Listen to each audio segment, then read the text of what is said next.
गुरु ब्रह्मा गुरु विष्णु गुरुदेव महेश्वर गुरु साक्षात् परं ब्रह्म तस्मै श्री गुरुवे नमः। ओम त्र्यंबकं यजामहे सुगंधित पुष्टिवर्धनम उर्वारुकमिमयी वन्दना मृत्युर्मोक्षवराननी। सम्पूर्ण महानुभावहरुमा शिवरात्रिको मंगलमय शुभकामना व्यक्त गर्न चाहन्छु र हाम्रो शिवरात्रि पर्व हाम्रो अगाडि आइपुग्यो। तपाई हाम्रो सागरमै आइपुगेको छ। अब हामी भगवान शिवको आराधना उपासना गरेर आध्यात्मिक ऊर्जा प्राप्त गर्नको लागि हर्ष उल्लासको साथ भगवान शिवको आराधना गरौँ र शिवरात्रिलाई भरपूर साथ सुचारू रूपले सम्पन्न गरौँ। र हेर्नुस्, शिवरात्रि वास्तवमा आध्यात्मिक मार्गसँग भरपूर भक्तहरूले ऊर्जा प्राप्त गर्ने एउटा पर्व हो। शिव माने प्रकाश स्वरूप परमात्मा हुनुहुन्छ। रात्रि माने अज्ञानता। जब अज्ञानतालाई हटाएर परमप्रभु प्रकाशको बोध गर्नु नै शिवरात्रि हो। र यसकारण तपाई हाम्रो जीवनमा सधैँ नै अज्ञानता रूपी अन्धकारमा नै हाम्रो आयुलाई व्यतीत गरिरह्यौं भने परमप्रभु परमात्मा रूपी भगवान शिवलाई प्राप्त गर्न सकेनौं भने तपाई हाम्रो जीवन अधुरै रहन्छ। यसकारण हाम्रो इष्टदेव आराध्य देव भगवान शिवरात्रि शिवजी हुनुहुन्छ र शिवको आराधना गर्नु नै आध्यात्मिक मार्गमा अगाडि बढ्नु। आध्यात्म भनेको चाहिँ आत्माको उपासना, आत्मा और परमात्माको बोध गर्नु नै अध्यात्म हो। त्यसलाई हामीले के भन्ने पनि गर्छौं भने धर्म पनि भन्छौं।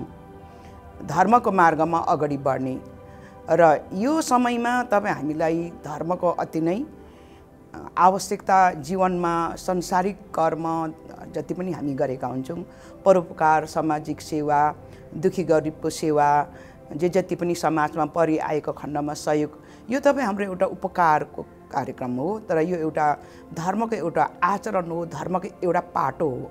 तर धर्मको अनुभूति गर्नु, ईश्वरको अनुभूति र आत्माको उद्धारको निम्ति आत्मा प्लस परमात्माको साक्षात्कार गर्नुको लागि चाहिँ हामी तपाईलाई आत्मतत्वको बोध गर्नु नै पर्छ। जस आत्मतत्वको बोध भगवान शिव स्वयंले पनि गर्नुभएको थियो र स्वयंले पनि भगवान शिवजीले पनि आध्यात्मिक मार्गमा अगाडि बढेर त्यस समयको हाम्रा पूर्वजहरूलाई मार्गदर्शन गर्नुभएको थियो। त्यसैकारण तपाईँ हामीले सर्वप्रथम प्रार्थना गर्दा के भन्छौँ भने गुरु ब्रह्मा गुरु विष्णु गुरुदेव महेश्वर गुरु साक्षात् परम ब्रह्म तस्मै श्री गुरुवे नमः भनेर। ब्रह्मा पनि गुरु हुनुहुन्थ्यो और विष्णु पनि गुरु नै हुनुहुन्थ्यो अनि भगवान शिव पनि गुरु नै हुनुहुन्थ्यो। र उहाँहरू त्रिगुरुहरूले चाहिँ साक्षात् परब्रह्म परमात्माको उपासना गर्नुहुन्थ्यो अनि सबैलाई त्यस मार्गमा प्रेरित गर्नुहुन्थ्यो, प्रेरणा दिनुहुन्थ्यो। भनेदेखि आज तपाई हामीले पनि संसारिक बाहिरको उपासना पूजा सम्पूर्ण फल प्रसाद जति पनि हामी भगवानको अगाडि श्रद्धा भक्ति साथ चढाउँछौं, पूजा गर्छौं, दण्डवत प्रणाम गर्छौं, स्तोत्रहरू गाएर उलाई खुशी बनाउँछौं। त्यसको साथसाथमा हामीले एउटा कुरो चाहिँ अलिकति छुटेको जस्तो लाग्छ। यही पालीको महान यो शिवरात्रिबाट तपाई हामी सबैले सुरु गर्यौं। एउटा कुरो चाहिँ के छुट्यो भन्दाखेरि चाहिँ सम्पूर्ण आराधना पनि गर्यौं, भगवानलाई खुशी पनि बनायौं, सबै गर्यौं, नियमित रूपले गर्यौं। तर एउटा कुरो के छुटायौं भने जो भगवान आशुतोष शिवजी महाराजले जुन तत्त्वको उपासना गर्नुहुन्थ्यो, मेडिटेसन गर्नुहुन्थ्यो, ध्यान गर्नुहुन्थ्यो, त्यो तपाईँ हाम्रो मूल अध्यात्मको मार्गमा अगाडि बढ्ने एउटा प्रेरणाको स्रोत र एउटा तपाईँ हामीले जान्नै पर्ने जीवनमा तत्त्व ज्ञान, त्यसलाई चाहिँ हामीले प्राप्त गरौँ। यो युगमा तपाईँ हामीले नै गर्ने हो, तपाईँ हामीले नै प्राप्त गर्ने हो। तपाईँ हामीले नगरे आउने पिँढीहरूलाई कसरी सिकाउने? त यो अध्यात्म मार्गलाई अगाडि बढाउनु नै समाजको कुरीति हट्नु पनि हो र अन्धकार रूपी जति पनि रात्रि छ यसलाई हटाएर प्रकाशको बोध गर्दै जसरी भगवान शिवको रूप त प्रकाश स्वरूप हुनुहुन्छ, यसकारण त्यसको उपासना चाहिँ भगवान शिव स्वयंले गर्नुहुन्थ्यो, आफूले मात्रै गरेर प्रचार गर्नुभएको थियो। त यसकारण त्यो विषयमा जसरी तपाईँ हामीले शिवरात्रिको दिन 4 पहर पूजा हुन्छ, त्यो 4 पहर पूजाको साथसाथ शिव वन्दना पनि एउटा हुन्छ। त के हुन्छ शिव वन्दना?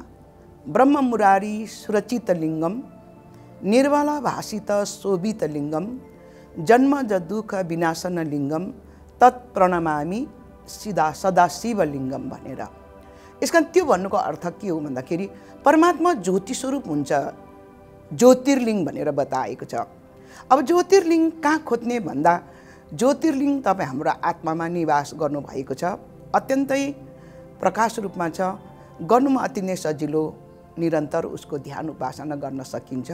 र त्यो सुरुवात तपाईँ हामीले भगवान शिवको पावन चरण कमलबाट नै हामीले प्रेरणा लिएर चाहिँ उहाँकै आशीर्वाद लिएर चाहिँ हामी आफ्नै अन्तरात्माबाट सुरु गर्नु जरुरी छ।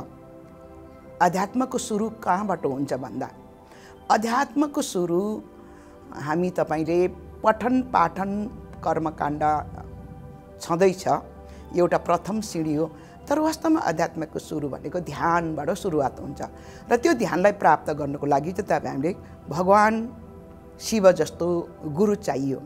त्यसले गर्दा खोजौँ तत्त्वदर्शी सद्गुरु आज पनि यस धरातालमा पादुर्भाव भइसक्नु भएको छ। त जो भक्तको हिजोको कर्ममा हिजोको भाग्यमा लेखिएको छ, जरुर ऊ ढिलो छिटो सद्गुरुको शरणमा आइपुग्नुहुन्छ। आइपुगेर समयको तत्त्वदर्शी सद्गुरुको सान्निध्य आफ्नो श्रद्धा भक्ति भाव चढाएर यस शिव तत्त्व ज्ञानलाई प्राप्त गरेर आत्म उपासना गर्दै आध्यात्मिक मार्गमा सफलीभूत जीवन व्यतीत गरिरहनु भएको छ। त हजुरहरूले पनि गर्ने कोसिस गर्नुहोस् र साथै यो आध्यात्मिक जीवनलाई अगाडि बढाउँ। मनुष्य जीवनको पूर्ण एउटा पोसाक भनौँ, एउटा श्रृङ्गार भनौँ, हाम्रो एउटा शोभायमान भनौँ, शरीरको सबभन्दा विशेषता के हो भन्दा धर्म हो, आध्यात्म हो। त तपाईँ हामी सबै आध्यात्मवादी बन्नको लागि ज्ञान लिएर आत्माबाटै सुरुवात गरौँ र ज्योति स्वरूपमा नै मनलाई एकाग्र गरेर प्रभुको उपासना गरौँ, जस भगवान शिवले पनि त्यस नामको स्मरण गर्नुहुन्थ्यो। र जति बेला